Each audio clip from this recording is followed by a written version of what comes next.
अस्सलाम वालेकुम स्टूडेंट्स।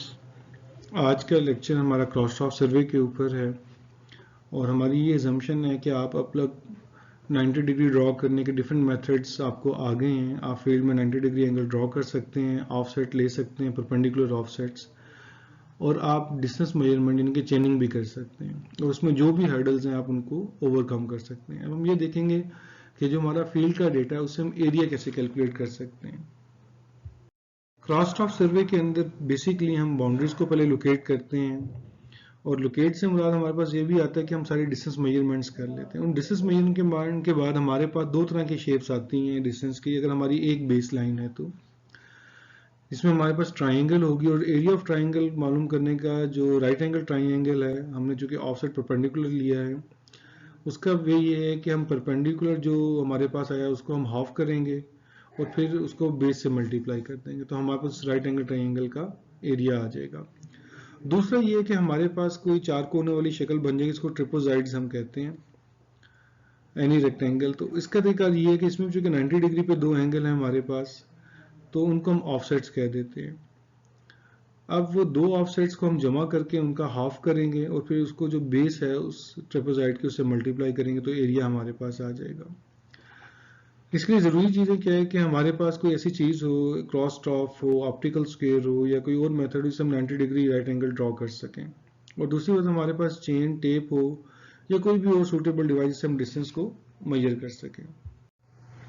तो एग्जांपल 1 हमारे पास है, हम उसको पहले डिस्कस करते हैं।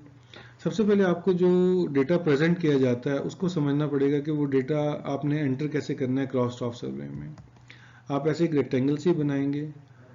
स्टार्टिंग में चूंकि आपने जो काम शुरू करना होता है बेस लाइन से वो एक ट्राइंगल सी होती है, तो वो आप ट्राइंगल करेंगे और यहाँ पे ये लाइन शो करती है कि आपका स्टार्टिंग पॉइंट है, और स्टार्टिंग पॉइंट से मतलब है कि आपका डिस्टेंस क्या है, 0 है। अब इसके ऊपर जो आपका पॉइंट है स्टार्टिंग वो ए है और ए बेस लाइन के ऊपर है, तो ऑब्वियसली वहाँ पे कोई ऑफसेट नहीं होगा, या दूसरे लफ्ज़ों में हम ये कह सकते हैं कि बेस लाइन पे ऑफसेट की लेंथ 0 होती है, जो स्टार्टिंग पॉइंट है वो हमारा।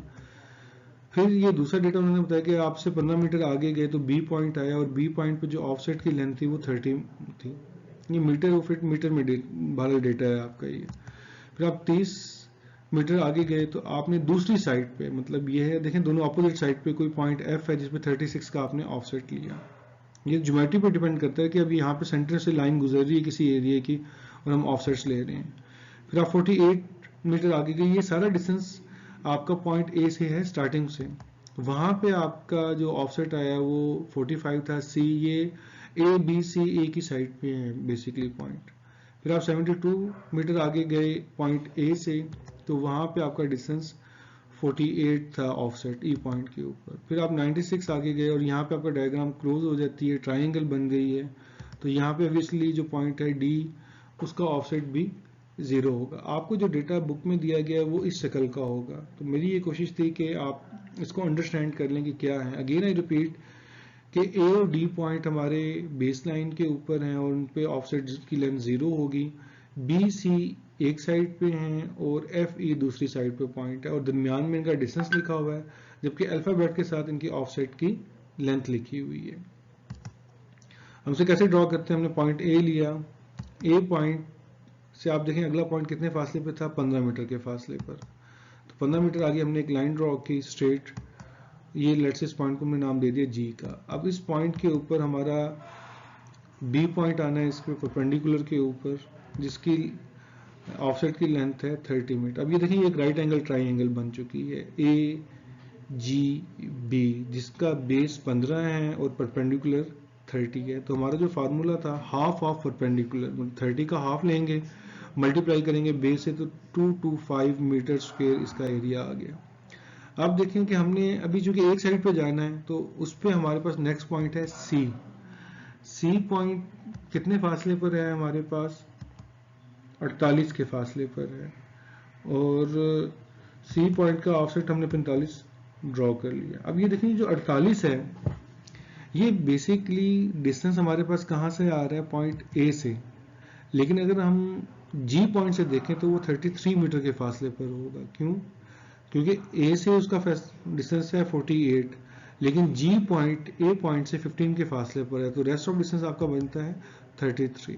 अब ये आपका लेट्स से पॉइंट के है, आपने इधर अपनी ट्रेपोजाइड कंप्लीट कर ली। अब इसमें ट्रेपोजाइड में आपके पास दो ऑफसेट हैं, एक BG30 है और दूसरा CK45 है।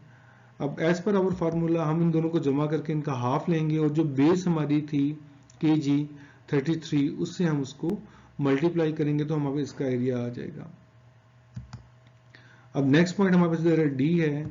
D हमारे पास चूंकि ऑफसेट 0 है और वो 96 के फासले पर पॉइंट A से, और ये ट्राइंगल बन रही है, तो हम देखेंगे कि ये बेसिकली K पॉइंट से कितने फासले पर होगा। K पॉइंट बेस लाइन के ऊपर है, तो ये 96 में से आप 48 निकालें, क्योंकि C जो पॉइंट था वो अगर बेस लाइन पर उसके रिफ्लेक्शन देखें, वो जो कि K है वो A से 48 के फासले पर था। तो अब वो टोटल डिस्टेंस 96 है, तो रेस्ट ऑफ डिस्टेंस हमारा है कि हमें सिर्फ आगे 48 मीटर जाना पड़ेगा। और यहाँ पे D पॉइंट है और C के अभी एक ट्राइंगल बन चुकी है जो कि CKD ट्राइंगल है। अब इसमें क्या होगा, इसका परपेंडिकुलर अगेन 45 है, उसका हमने हाफ लिया और बेस 48 से हमने मल्टीप्लाई किया तो हमारे पास एरिया आ गया। अब दूसरी साइड पे आप देखें जो पॉइंट D के करीब है वो पॉइंट E है, और E कहाँ पे है जी, 72 मीटर के फासले पर है D से ऑन आवर बेस लाइन। तो आप देखें कि इसको अगर हम ऑब्जर्व करेंगे, डिस्टेंस पॉइंट A से 72 है, जबकि पॉइंट D था वो A से 96 है। तो इन दोनों को सब्ट्रैक्ट करें तो ये जो M पॉइंट है ये हमारे पास 24 डिस्टेंस के ऊपर आएगा, और इस पॉइंट के ऊपर हमारे पास एक ऑफसेट है जिसको हमने E का नाम दिया है और वो 48 पे है। आई होप कि आपको ये 96 माइनस 72 क्लियर हो गया होगा।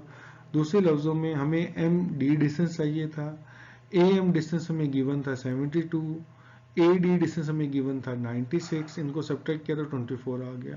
तो 24 पे जो हमारा ऑफसेट है वो 48 है E पॉइंट के ऊपर। अब हम इसका एरिया निकाल लेंगे कि जो परपेंडिकुलर हमारा था 48, उसको हमने 0.5 से मल्टीप्लाई किया, हाफ लिया और 24 से मल्टीप्लाई किया जो कि उसकी बेस थी, हमारे पास का एरिया आ गया।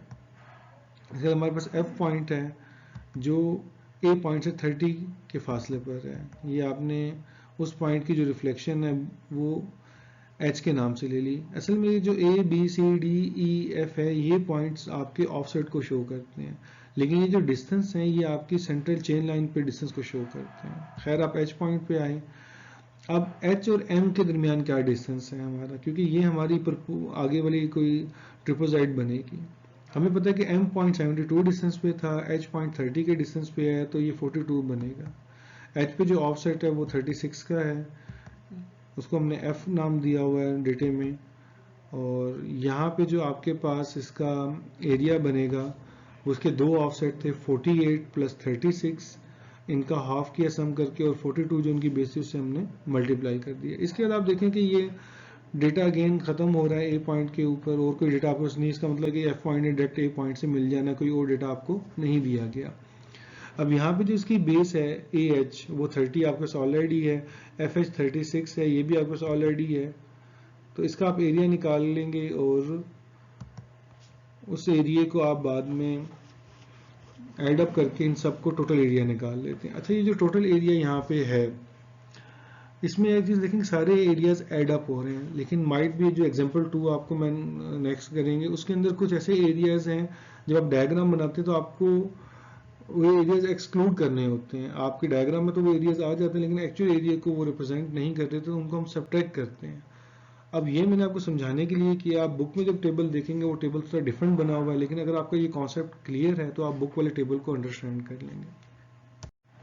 एग्जाम्पल 2 पेज 118 पे ये आपके ऑलरेडी नोट्स मौजूद हैं, तो ये आपकी होम असाइनमेंट है। इसमें कुछ पॉजिटिव एरियाज भी होंगे, कुछ नेगेटिव एरियाज भी होंगे, ये आप लोगों ने खुद करना है। आई होप कि आप लोग ये इजीली सॉल्व कर लेंगे।